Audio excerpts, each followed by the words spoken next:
sole sorge, la città ancora dorme.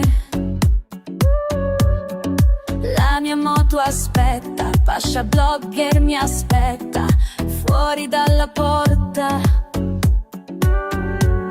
Un ultimo controllo, un pieno di benzina, l'avventura mi chiama, la strada è vicina.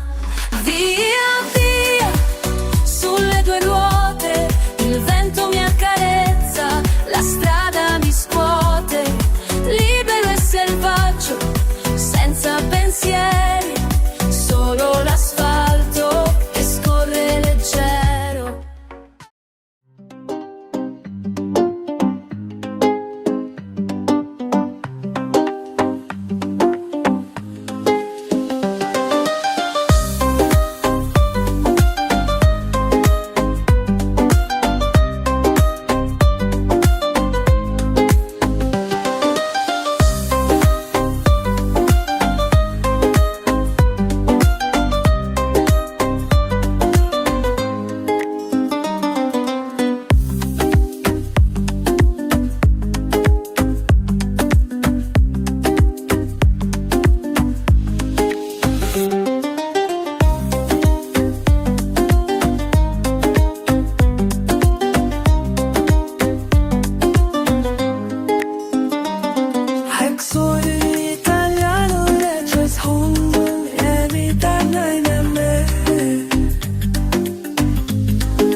What's on your mind? Can I read it from your eyes?